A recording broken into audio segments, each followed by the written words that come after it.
Hoy en Buenos Aires, enero 20 del 2019. Hoy quisiera hacer un breve resumen de lo que fue el año 2018 con respecto a la geopolítica y las relaciones entre el país hegemónico, Estados Unidos, y sus adversarios, eh, China y Rusia especialmente, sus adversarios principales. Eh, sobre el tema ya he hablado en muchas oportunidades, pero lo que fue el año 2018 se agravó las relaciones, evidentemente que vienen empeorándose desde hace eh, 4 años aproximadamente, desde el 14, cuando Estados Unidos exitosamente hizo un cambio de régimen en Ucrania, y exitosamente también Rusia, o sea, con el presidente Putin, recuperaron la península de Crimea, que es un imperativo estratégico para la Federación Rusa, y que bueno, esa es una historia que ya eh, conocida, pero Crimea había sido cedida a Ucrania en la década del 50 por Khrushchev eh, Khrushchev para devolverle algunos favores a unos miembros del Partido Comunista Ucraniano. Bueno, eso es historia, pero para los argentinos hay una cierta similitud entre las Islas Malvinas y para los rusos Ucrania. Eh, la península de Crimea en especial, y en general Ucrania, especialmente la parte este de Ucrania, donde está la mayor parte de los de la población de origen étnico ruso. En fin, Ucrania es un tema especial para tratarse, porque es una república creada en el siglo XX, si bien por supuesto, y fue el origen de Rusia. En Kiev fue la primera ciudad importante el sí llamado el Rus. Y Ucrania tiene un valor estratégico para Rusia fundamental, lo mismo eh,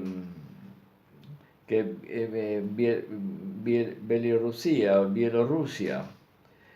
Eh, Estados Unidos sigue hostigando a Rusia en todos los frentes, a través de las sanciones, eh, y a través de movimientos militares. Eh, en el 2018,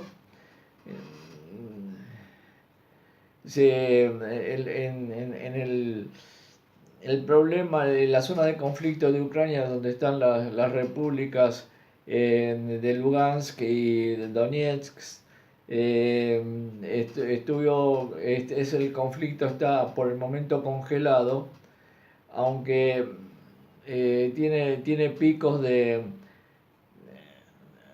actividad en la así llamada línea de contacto. En el 2018, últimamente fue en este año que Poroshenko, el presidente de Ucrania, el rey del chocolate, porque es un magnate de ese rubro, trató de forzar el paso al mar de Azov, en el estrecho de Kerch. Lo había hecho anteriormente, pero dentro de las reglas de juego establecidas por ambos países con respecto al uso del mar de Azov. En esta oportunidad desoyeron las indicaciones de las autoridades fronterizas rusas y bueno, hubo un incidente fuerte en el cual quedaron detenidos un barco con los marineros y efectivamente están detenidos en la Federación Rusa y es una provocación, una de las tantas. Bien, en esa zona de conflicto está latente y se puede activar en cualquier momento. En Ucrania cesó el estado de ley marcial impuesto justamente por ese incidente y próximamente habrá elecciones en marzo, supuestamente, a eso está por verse. Es una zona de conflicto que se puede activar. Obviamente Ucrania ya no tiene el valor que le asignaba la anterior administración. Pero sin embargo, hay una continuidad en la política exterior de Estados Unidos. Bien, el resto de Europa, con la NATO y la Unión Europea, siguen los diktats de Estados Unidos, aunque cada vez le resulta un poco más difícil. El presidente Trump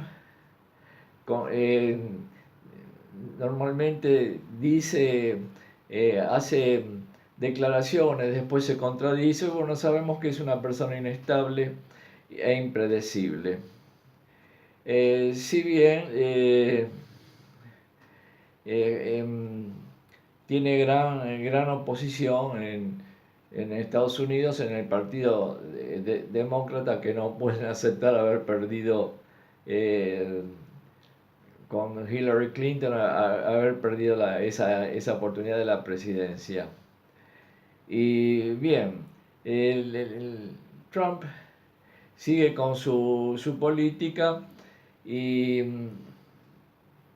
esa famosa pared de barrera que quiere poner en toda la frontera con México, que de cualquier forma gran parte está cubierta.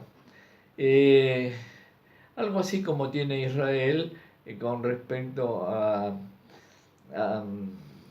la zona que bordea al área palestina, en lo que sería anteriormente se llamaba Cisjordania. Bien, yendo a otra zona de conflicto que es Siria, ahí se desbarataron los planes anglo-sionistas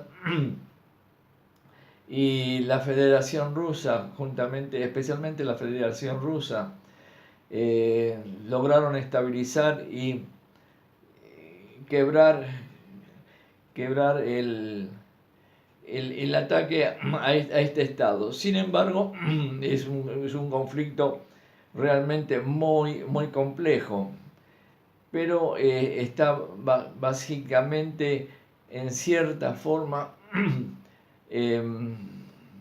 controlado por el gobierno de Bashar al-Assad.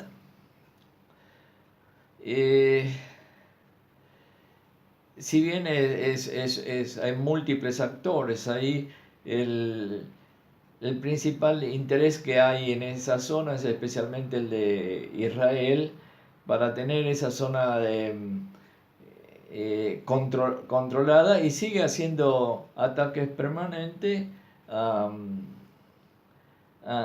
Siria, aunque a veces ya tiene más resistencia, porque la Federación Rusa, después que por causas de culpa a Israel se derribó por las fuerzas de defensa siria, se derribó a un avión de alerta temprana, matando a los 14 tripulantes.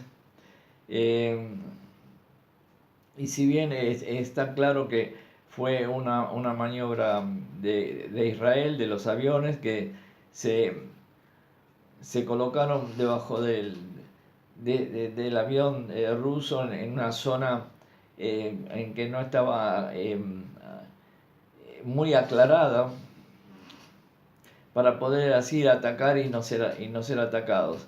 Bueno, esto ya también se ha tratado en muchísimos medios, y la historia es conocida.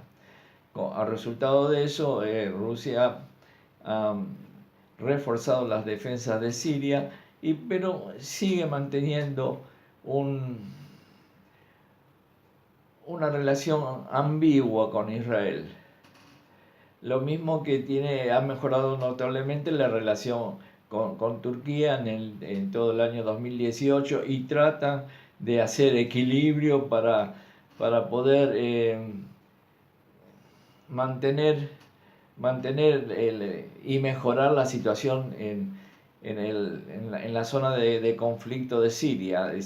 Turquía está en el norte de Siria, en la zona de Idlib, y los otros actores son los kurdos, que es la zona autónoma kurda, que ahí estaban con bases con fuerzas de Estados Unidos, las cuales se van a retirar, y obliga a los kurdos a acercarse al gobierno central de Damasco, y que los ha tomado también por sorpresa. En la frontera con Jordania hay una base, una pequeña fuerza americana también, que dicen que la va a retirar. Ahí las contradicciones son notables, porque el presidente de Estados Unidos dice una cosa, después lo contradicen en forma directa o indirecta, abierta o solapada, miembros del Pentágono o miembros de su propio gabinete. Las otras zonas de conflicto, que es con China, sigue Estados Unidos entrando en el sudeste, en el mar del sudeste de China, y en el este, en el este también, en el oeste también, que es en la zona en que está el mar, en una zona más cercana al Japón y a Corea del Norte. O sea que China se divide en dos. Tenemos el norte y el este. En estos lugares opera la flota norteamericana, según dice Estados Unidos, para garantizar el libre acceso a la navegación. La guerra no declarada o casi declarada económica sigue su curso, y habían llegado después de la reunión del G20 en Buenos Aires a una suspensión por 90 días. Pero sigue el conflicto económico, lo mismo que el conflicto que tiene con Rusia, con las sanciones, que en realidad los que más perjudicados, si bien a Rusia ha perjudicado, pero no tanto, porque ha obligado a la industria rusa, y especialmente los productos agrícolas, ganaderos y alimenticios, a desarrollarse, y en realidad no hay ninguna razón por la cual no tendría que estar desarrollada. Los que sí se han perjudicado son los miembros que exportaban a Rusia de la Unión Europea. En en Sudamérica, en el continente americano, Centroamérica y Sudamérica, bueno, ya en el año 18 eh, se ha ido incrementando el dominio nuevamente de Estados Unidos a través de sus adláteres y de las élites dominantes, tanto en Argentina como en Brasil, que ha tomado el poder un presidente, Bolsonaro, también un evangelista, eh, muy cercano a Israel y muy cercano a la política de Trump. Y que seguramente puede ser que saque a Brasil del BRICS, eh, va a enfriar las relaciones con Mercosur, eh, y esta es una política que está por verse. De cualquier forma, es un movimiento de derecha, lo que indica el fracaso político del partido trabalista. Consiguió las élites dominantes de Brasil, consiguieron, por supuesto, hacer el golpe de Estado con Tem, el golpe jurídico que sacaron a Rousseff, pero y después llamaron a elecciones y surgió este candidato, obviamente con el respaldo de los grandes poderosos del Brasil y con un discurso de extrema derecha casi fascistoide. Ahora, si bien que los problemas de inseguridad son ciertos, la inseguridad reina en todo el continente. Y los gobiernos progresistas, de centro izquierda, en fin, es difícil ponerle etiquetas, digamos que son progresistas populistas. Se los dice socialista, pero de socialista mucho no tienen, a menos que la gente interprete de una forma muy laxa lo que es el término socialismo. Eh, y tanto, tanto los partidos populistas en la Argentina, con Kirchner, en la década de Kirchner, la inseguridad no se la atacó y la corrupción de la misma manera. En Brasil sucede exactamente lo mismo y evidentemente que la inseguridad tiene una causa social, pero además es un problema netamente policial que tiene que ser solucionado. Eh, Chile, Perú, Colombia, eh, son países también que están dentro de la órbita de Estados Unidos. Ahora, cuando hablamos de esto, tenemos que tener en cuenta de que no es Estados Unidos directamente. Estados Unidos interviene, obviamente, con las minorías dominantes de siempre de estos países. Entonces, si no fuera con estas estructuras sociales que tiene Sudamérica, Centroamérica, cada una con distintos grados de subdesarrollo político, económico, financiero, etc. Estados Unidos tendría que intervenir de otra manera y es un continente muy vasto, pero lo hace lo hace en conjunto con estas minorías dominantes de siempre, que también hay una circulación de las élites que van cambiando, pero el- el- la esencia de ellas es básicamente la misma. Y dominar eh, de cualquier forma lo hacen lo han hecho a través de los militares en el siglo pasado y ahora lo hacen a través de los medios políticos de difusión, lo que sería un lavado de cerebro con un manejo de, de la información y con una población que no está bien informada, no sabe y no está educada políticamente y es indiferente también. Porque aquellos que, por ejemplo, en el caso de Lula, que está preso, votaron a favor del Bolsonaro varios millones a quienes Lula con los programas programas de ayuda social los había beneficiado.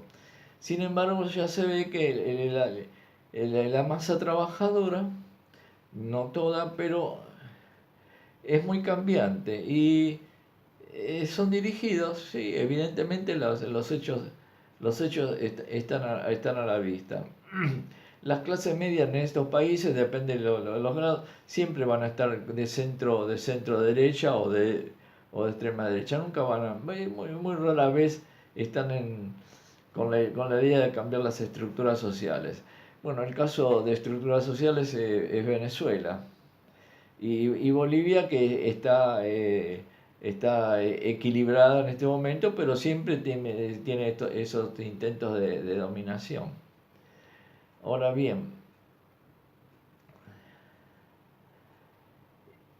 Venezuela es un caso aparte y es muy difícil de entender, pero sin, sin entrar en muchos detalles, evidentemente que cuando hay 1 o 2 millones de personas que emigran, algo anda muy mal, sin duda alguna, sin duda alguna.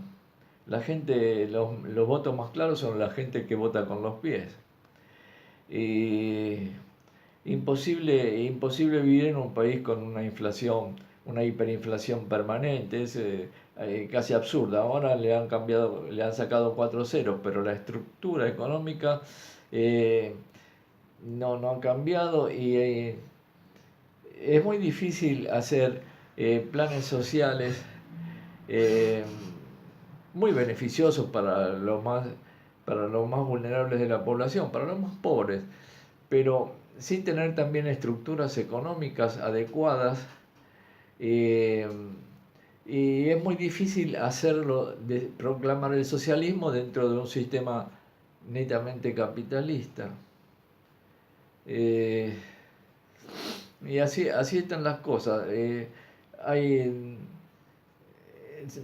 en el futuro, esto es una zona de posible conflicto con Brasil. No es muy descabellada la idea de que pueda haber un conflicto de tipo internacional eh, promovido por los Estados Unidos conjunto con Brasil y Colombia. No es descabellada la idea. Esperemos que esto no suceda, pero está ahí en los planes del Pentágono. Eh, la dominación del Caribe para Estados Unidos es fundamental. Y bueno, Venezuela trata de compensar esto con las relaciones con Rusia y con China. Ahora bien, ¿hasta qué punto Rusia y China van a apoyar a Venezuela? Está por verse. Esto es un breve repaso de la situación internacional. Y veremos cómo se van desarrollando en este aspecto las políticas este año. En la Unión Europea, evidentemente que las políticas neoliberales han fracasado y las reacciones se están haciendo sentir. Vemos en Francia la reacción que hay de corte popular con los chalecos amarillos.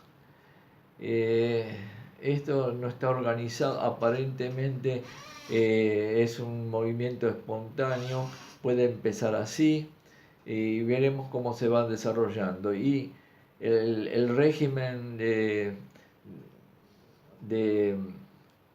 Macron cada día se ponen más violentos en la represión.